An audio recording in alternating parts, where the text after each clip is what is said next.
Reka rero nsubire ndagwe kaze nshuti munywanyi wacu ndagwe mwiriwe canke mwaramutse bivanye naho muherereye kuri mwe mwese mumviriza amakuru y'ibiganda dutambutsa kuri imbonesha kure yacu ari nayo yanyu ya Burundi News TV. Ndabwira ukuri aka kanya makuru akomeye cane je kudushikira nuko abajenerali bakomakomeye bahejeje kurahirira yuko nyene icuba General Major Evariste Ndayishimiye akuwe mu burongozi bw'umukuru w'igihugu c'u Burundi. Namakuru rero turibuze kubandanya tubashitsa ko mu buryo bw'idonido nyuma yuko ako karugwi karongoye na General Prime Niyongabo we n'umushikiranganje wa mbere Gervais Ndirakobuca batazerenda kugarika aho gushika ubu ngubu hari inama kadundura yari yabereye mu biro vy'umukuru w'igihugu muri aka gatondo. Amasoko yacu rero yibanga akaba yemeza yuko abajenerali bo baciye bashira ko itegeko bagashira imikono ku madokere yemeza yuko nyene icuba General Major Evariste Ndayishimiye akuwe mu burongozi bw'igihugu c'u Burundi bivanye nuko yama yibonekeza ko ataco ashoboye gushitsa ku bene igihugu. Munyemere rero tuze kubashikiriza ku ijambo rikomeye cane kandi tuze kurigaruka ko ijambo ry'umushikiranganje wa mbere Gervais Ndirakobuca batazerenda kugarika we na General Prime Niyongabo. Reka rero nsubire ndagwe kaze nshuti munywanyi wacu kure wumviriza amakuru yacu uherereye irya nino ku migana y'amakungu ya kure abatwumviriza muherereye irya nino mu karere k'iyaga binini kandagwe kaze nshuti munywanyi wacu kure wumviriza amakuru yacu uherereye nga mu gihugu cacu c'u Burundi mu makomine agiye atandukanye mu bisata bitandukanye vy'igihugu turabaye kaze muri aya makuru. Abatwumviriza muri nga ku mugwa mukuru wa politiki Gitega, abatwumviriza muherereye irya nino mu gisagara ca Bujumbura, namwese mwumviriza ibiganiro vyacu ego namwese mwumviriza ibiganiro vyacu muherereye mu ntara zitandukanye yoba Muramvya yoba mu Kirundo n'ahandi hatandukanye zacu ibitoke tubaye ikaze muri aya makuru akomeye cyane. Ego gushika ubu ngubu rero amakuru akomeye cyane aje kudushikira arateye ubwoba ni munyembere rero tuze kuyagaruka ko mu buryo bw'idonido. Reka rero nsubire ndagukangurukiye cyane nshuti munywanyi kuri waje gupyonda ijambo sabone kubatarabikora akandiko karyonda gusoma no kimusi video urabanditse ijambo sabone upyonde ko uracabona arakazujyana nyene upyonde ko hama tuje turabana mu makuru n'ibiganda dutambutsa kuri Burundi News TV. Ndabibutse yuko ayari amakuru avugwa mu bisata bitandukanye gisata ca politiki umutekano n'agateka kazira muntu mukatorezwa n'umugwa amenyesha amakuru umuhinga akorera nga mu gihugu c'u Burundi n'abandi bakorera irya nino mu karere k'ibiyaga binini. Ingingo nkuru turazifatira ku makuru akomeye cyane ajeje kudushikira nga mu gihugu c'u Burundi. Muri aka gatondo inama kadundura yakoranije nanone yari yahuje abajenerali bakomakomeye gushika ubu ngubu rero abo bajenerali bakaba bahabwaga amazina nanone atandukanye nyuma yuko rero gushika ubu ngubu rero aho bahabwaga n'amategeko ateye ubwoba kubijanye no gushira umukono ku makete aboneka kandi agaragaza yuko umukuru w'igihugu nyanicuba General Major Evariste Ndayishimiye akuwe ku burongozi. Ibi vyose rero bikaba vyatangajwe muri aka gatondo bivanye nuko nyanicuba General Major Evariste Ndayishimiye atari ngaha mu gihugu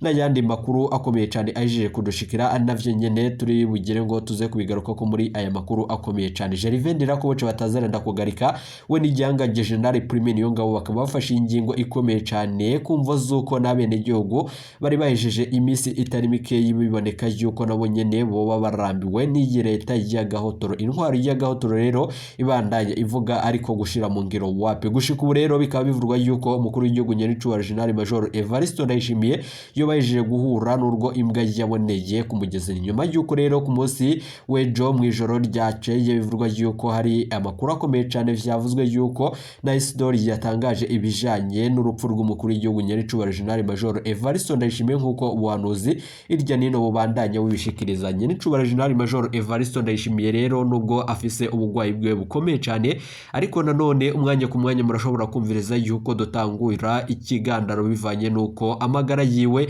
ashitse aho umwase ashaka. Ndabibutse yuko ibingibi rero amateka yoba agiye kwisubiramwo bivanye n'ivyabaye mu myaka yaheze ubwo nanone umuyisi perezida Petero Nkurunziza yocikana bivanye nuko nanone bari batanguye kumuvuga ko amajambo akomeye cyane yuko nawe nyene yoba agira yitabe Imana. Ndabibutse yuko rero mu minsi yakaheze twarabashikirije amakuru ajanye n'urupfu rw'umuyisi Petero Nkurunziza tubabwira abo barageza uruhara bijanye no kugandagura guhagarika umutima w'umuyisi Petero Nkurunziza. Twarabashikirije rero amakuru n'ibiganiro twatambukije kuri Burundi News TV tubabwira abo bafise uruhara nkuko hari no mu kiganiro catanzwe na Bob Rugurika nanone aho yashikirije abo bafise uruhara rukomeye cyane anasaba leta ya nyene icuba General Major Evariste Ndayishimiye na wewe nyene kizige atarenza kugira ico atanga kandi agasigurira abene igihugu ibijanye n'urupfu rwa Petero Nkurunziza. Ivyo vyose rero leta y'u Burundi yashimye kwigumira mu gacerere nyuma yuko Bob Rugurika wenyene gushika ngubu ategerezwa kuzoshika nga mu gihugu c'u Burundi kugira ngo adusigurire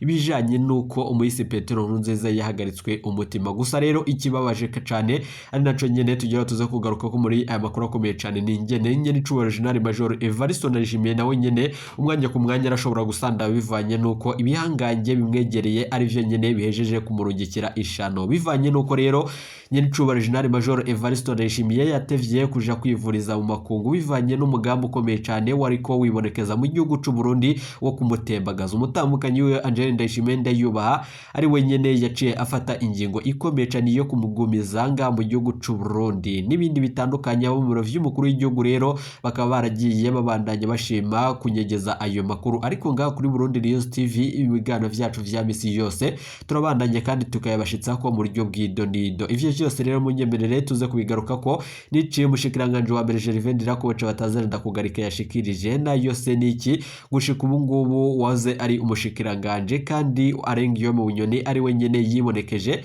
kandi bivurwa yuko yari mu mugambi ukomeye cyane wo kugandagura umukuru w'igihugu. None ubu ko yoba ari mwiwerero rikuru rya Gitega umukuru w'igihugu nyene icubahiro General Major Evariste Ndayishimiye ni bande canke ni izihemvo zoba zigiye kwibonekeza muri ibi vyose tugira tuze kubashikiriza. Ndabwira ukuri nyene icubahiro General Major Evariste Ndayishimiye arahuye n'akaga gakomeye cyane bivanye nuko ahuye n'ivyo imbwa yaboneye ku mugezi. Ndabwira ukuri amakuru ava muri service de renseignement nahumuriza na gatoya na cane n'ayandi makuru ava muri protocole y'umukuru w'igihugu. Biravurwa yuko rero umwanya ku mwanya hari ibintu bikomeye cyane nyuma yuko cortege yariko iragendanira umukuru w'igihugu gushika ubu ngubu bihejeje kumenyekana yuko naho nyene hakozwe ubugambanyi. Nyene icubahiro General Major Evariste Ndayishimiye muri iri joro niho yashikanywe mu bitaro bikomeye cyane mu gihugu ca Kenya nkuko amasoko yacu avyemeza. Yandi masoko rero akemeza yuko ibitaro yashikanywemwo ari ivyo mu gihugu ca Nigeria. Gushika ubu rero nkuko bishikirizwa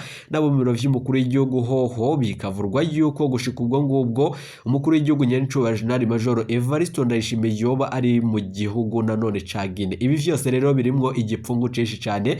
Turababwiye ahantu hashika hatatu bivugwa yuko nyene icubahiro General Major Evariste Ndayishimiye yoba aherereye. Mu vy'ukuri yoba aherereye he gushika ubu ngubu rero tukaba tugarutse tubashitse ko ukuri kubijanye n'ibiriko birakwiragizwa ngaha mu gihugu cacu c'u Burundi nyuma yuko ndababarire ibiriko biraba mu gihugu cacu c'u Burundi ni akamaramaza. Mugabo ndakubwire ibiriko biraba ngaha mu gihugu c'u Burundi birateye ubwoba na cane ku mugambi ukomeye cyane wo kugandagura umukuru w'igihugu nyene icubahiro General Major Evariste Ndayishimiye. Abo mu biro vy'umukuru w'igihugu nabo nyene bakaca babandanya kunyegeza amakuru. Mbere yuko rero tubashitsa ko ayo makuru ni munyemerere amakuru yacu tuyatangurire ku makuru akomeye cyane aje kudushikiranga mu gihugu c'u Burundi. Ivyo vyose bindi turaza kubigaruka ko mu yandi makuru kandi turaza kubigaruka ko mu buryo bw'idonido nyuma yuko dutangurira aya makuru akomeye cyane avurwa ngaha mu gihugu hagati. Mu nyuma rero turaza kugaruka kuri ayo avugwa ku magara y'umukuru w'igihugu nyene icubahiro General Major Evariste Ndayishimiye.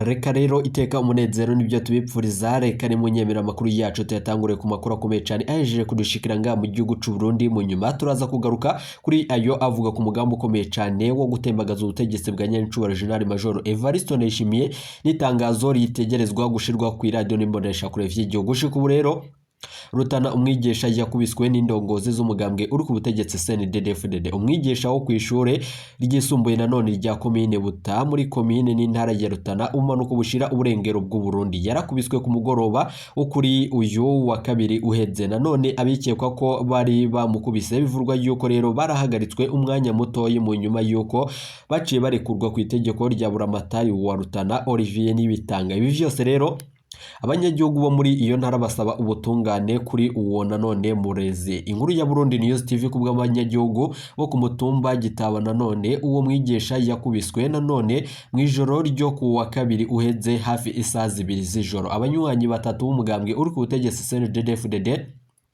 Furanzima arongoye umugambwe CNDD-FDD kuri uyo mutumba urongoye imbonerakure umuhari w'umugambwe uri ku butegetsi biravurwa yuko yitwa Claverini umukuru w'umutumba nanone Damiye Nkinahimana nanone nk'uko bishikirizwa bikavurwa yuko ari Nkinahimana baranyuruje nanone umwigisha wo kw'ishure rya komine nanone Buta. Ivyo vyose rero tukabishikirizwa n'abene igihugu uko babandanya bagaragaza umubabaro. Uwo mwigisha rero Benoit nanone yajanywe ku biro vya zone imbere yo gukubitwa. Abamukubise rero bamusize aho nyene ari ikiruruma nanone nk'uko bishikirizwa n'abamubonye. Bukeye bwaho urongoye imbonerakure yarahagaritswe n'igipolisi. Mu nyuma umukuru w'umutumba Gitaba nanone Domiye yaciye nawe nyene afata ingingo ikomeye cyane nyuma yuko yahagaritswe n'igipolisi. Vyatangaje abanyagihugu bo kuri uyo mutumba nanone imisi 3 inyuma yuko guhagarikwa baciye barekurwa. Kubw'amasoko yegereye iyo dosiye irekurwa ryabo nanone ryategetswe na Olivier Nibitanga buramatari wa Rutana. Buramatari yavuze yuko bagwaniye igihugu rero ko bidakunda ko boguma mu gasho nk'uko bishikirizwa. Niko rero bivurwa n'isoko ryegereye iyo dosiye. Ikibabaje muri ivyo vyose niba bariko barikwaza yuko izo mbonerakure zoba zaragwaniye igihugu. Ndabibutse yuko hari abasirikare bashika 200 gushika ubu bapfungiwe mu gisagara i Bujumbura bivanye nuko banze kugwana urugamba muri Republika Iharanira Intwaro Rusangi ya Kongo mu ntambara yari bwabahuze n'umwari wa M23 bivanye nuko iyo ntambara idasiguritse kandi bataba batahura ico bariko baragwanira. Gushika rero abanyagihugu bariyamiriza iyo nyifato ya buramatari Nibitanga yategerezwa kubahiriza amategeko. Kwibutsa rero Olivier Nibitanga arakurikiranwa nanone ku caha co kuboreza igufa umudandaza wo ku mugwa mukuru w'intara nanone afadikanije n'uwahoze arongoye igendereza muri iyo ntara. Uwo rero yahoze arongoye igendereza yarabogojwe muri ayo mabanga. Amasoko yacu yegereye iyo dosiye avuga yuko buramatari nanone yavugiwe nanone n'umushikiranganje wa mbere ari nawe nyene muranganyi wiwe mu bugeni. Ibi vyose rero biriko birabanga mu gihugu c'u Burundi birateye ubwoba. Rero uyo mudandaza bikavurwa yuko yahohotewe nta gishobora rero gutambuka neza imyaka 2 nyuma yo gukorerwa ayo mabi. Aracagendera none kw'ibibando nk'uko amasoko yacu abandanya. Amasoko rero mu butunganye arababazwa cyane n'ukuntu urwo rubanza rwanigiwe mu meshi mu gihe ivyemezo vyose vyari bihari kugira ngo abo bakozi ba leta bakurikiranwe mu butungane. Ariko ivyo vyose rero ntivyashikirijwe ari navyo nyene bibandanya bitera agashavu abene igihugu batari bakeye. Reka rero tubandanirize amakuru akomeye cyane gusa nanone abajejwe ivyo bibazo babikurikirane kugira ngo abene igihugu tuje dutunganirizwa nk'uko amasoko n'amategeko mu gihugu c'u Burundi abivuga. Gushika rero reka tubandanirize amakuru akomeye cyane avurwa mu Kayanza. Gushika rero bamaze 2 batagira nima ry'amazi. Ni nyuma yuko rero abanyagihugu bo mu gisagara ca Kayanza baranengewe na cane n'ukuntu batagira amazi nanone mabombo yabo. Gushika rero amakuru akomeye cyane yeje kudushikira bavuga yuko bazohava bafatwa n'indwara zanduruka ku isuku rike. Bagasaba ababijejwe gukora ibishoboka vyose kugira ngo bayazane. Abajejwe rero intwaro bavuga yuko ico kibazo bakizi kandi ngo umuti uzotorwa vuba. Ariko nanone inkuru ya Burundi News TV amakuru dukurayo avuga yuko iryo kena ry'amazi rimaze 2 ku mugwa mukuru w'intara. Abanyagihugu bavuga yuko rero bataronka amazi yo gukoresha nanone nk'uko babishikiriza no gukotesha canke kumesa. Gushika rero bavuga yuko ubungubu ibido ry'ilitiro 200 rigurwa amafaranga ashika amafaranga 500 y'amafaranga y'u Burundi ku bantu nanone basanzwe mu gihe nanone ari bari mu bukene burenze. Nyuma yuko rero nk'uko babishikiriza abadashoboye kugura amazi baca bikora none mu mazi yo mu nzuzi nayo nyene yuzuyemwo imigera y'indwara. Bavuga yuko rero bafise ubwoba bw'amagara yabo bagasaba abategetsi ba Regideso none gutorera umuti ico kibazo atagisabwe kandi bikiri mu maguru mashani. Nyuma yuko rero n'amavuriro ntagira amazi bigaca rero bigora kuvura abagwayi batagira amazi nk'uko vyavuzwe n'umuyobozi w'ivuriro. Gushika rero abajejwe intwaro na Regideso barahumuriza na cane abene igihugu bakemera nanone ko bagiye gukorera kandi bagiye gutorera umuti ico kibazo kibandanya cyongerekana mu gihugu c'u Burundi bivanye nuko rero bakazana amazi meza muri ico gisagara. Ivyo rero bakaba babishikirije ubwo twagirana ikiyago nanone n'ababijejwe kugira ngo bakurikirane kandi ico kibazo bagishire mu maboko yabo kugira ngo gikurikiranwe atagisabwe. Gushika ubu rero nimunyemerere amakuru yacu tuyabandanirize ku makuru akomeye cyane je kudushikira nkuko twebabwiye mu funyafunyo twababwiye yuko hari umugambi ukomeye cyane wo gutembagaza ubutegetsi bwa nyenicubahiro General Major Evariste Ndayishimiye. Nyuma yuko rero amakuru dufise ari uko amagara yiwe agiramiwe aho nyene yarungitswe mu gihugu nanone kitaramenyekana bivanye nuko abo mu biro vy'umukuru w'igihugu biriko biraboneka yuko bariko barahushanya n'imenyesha amakuru bitandukanye vya leta kuko amasoko yacu avyemeza kemeza yuko rero gushika ngo umukuru w'igihugu nyenicubahiro General Major Evariste Ndayishimiye bimenyesha yuko umukuru w'igihugu nyenicubahiro General Major Evariste Ndayishimiye agwariye muri Nigeria ariko abibo mu biro by'umukuru w'igihugu wo nyene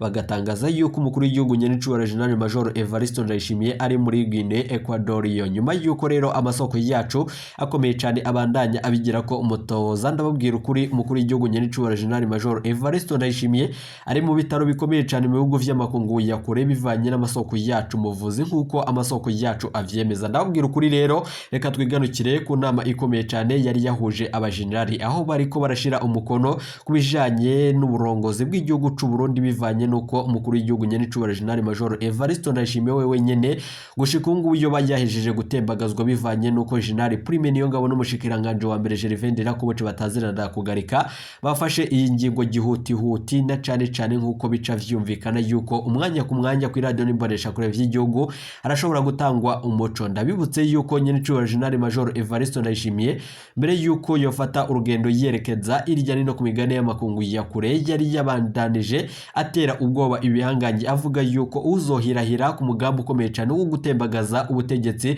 wo wese azabonera ivyo imbwa yaboneye ku mugezi. Nyenicubahiro General Major Evariste Ndayishimiye mbere yuko abishikiriza nanone bamwe rero mu bahanuzi biyo baciye bafata ingingo ikomeye cyane yo kumubuza kuba yofata ingingo ikomeye cyane yo kwerekeza ku migane y'amakungu ya kure bivanye n'ibiriko biravurwa ngaha mu gihugu cacu c'u Burundi. Ibijanye n'umugambi ukomeye cyane ndabibutse yuko nyenicubahiro General Major Evariste Ndayishimiye abahanuzi biwe bari baranze itegeko ryuko yogomba gufata urugendo yerekeza irya nino mu bihugu bibanyi bitandukanye canke irya nino ku migane y'amakungu ya kure kuko amasoko yacu mu bahanuzi b'umukuru w'igihugu amenyesha. Bikavurwa yuko rero wa muhanuzi yahora amuhanurira kandi aturuka mu gihugu c'u Burundi. Ubwo uyo muhanuzi yari yamubwiye yuko umukuru w'igihugu nyenicubahiro General Major Evariste Ndayishimiye ubwo yari ahejeje indwi zibiri mu makungu mwarumvirije yuko umuhanuzi wiwe yamubwiye yuko atagomba kururukira ku kibuga c'indege citiriwe Melchior Ndadaye i Bujumbura ahubwo aragomba kurirukira muri Tanzania. Gushika ubwo rero nyenicubahiro General Major Evariste Ndayishimiye yaciye arenka kuri iyo ngingo yanga kururukira mu gihugu ca Tanzania ariko nanone yaciye yururukira nga mu gihugu c'u Burundi aho rero yasanze yahejeje imisi itari mike yibonekeza ibihuha bijanye n'icuka ca kudeta ari navyo nyene yaciye aja ku radio agira abeshuze ivyo bihuha vyavuzwe ko kubijanye nuko atembagajwe ariko gushika ubu rero ibindi vyose ndibikunda nababwira ukuri nyenicubahiro General Major Evariste Ndayishimiye ahuye n'uruva gusenya ahuye n'akaga gakomeye cyane nico imbwa yaboneye ku mugezi nkuko amasoko yacu mu biro vy'umukuru w'igihugu amenyesha. Abo bajenerali rero bakomakomeye bari barongowe na General Prime Niyongabo abakuru b'igisodanga mu gihugu cacu c'u Burundi mu ntara zitandukanye aho bari batumijwe mu manama atandukanye.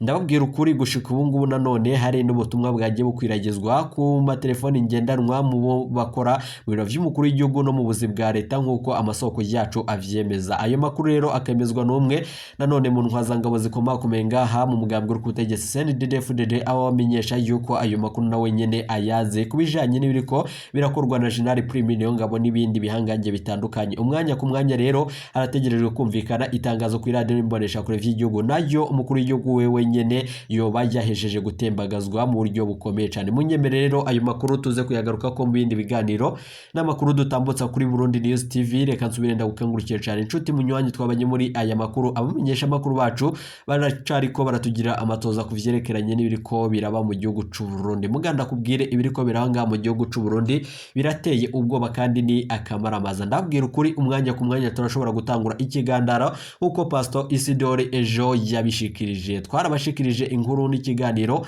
abatorumvirije nanone impanuro nanone za Isidore, no basaba yuko mwo kugurura iyo reresi nanone ivuga nanone ibijanye n'ivyo Isidore yashikirije ku mukuru w'igihugu Nyenicubahiro General Major Evariste Ndayishimiye. Ntimuje kure ibiganiro vyacu nakagaruka mu kanya turaza kubashikiriza amakuru akomeye cyane duhejeje gukura mu bitaro vya Nigeria n'ajyandi masoko yacu ajeje gukora amatoza kuvyerekeranye nibiba biriko biravurwa nga mu gihugu cacu Burundi. Ntimuje kure ibiganiro vyacu nakagaruka. Ni Burundi News TV.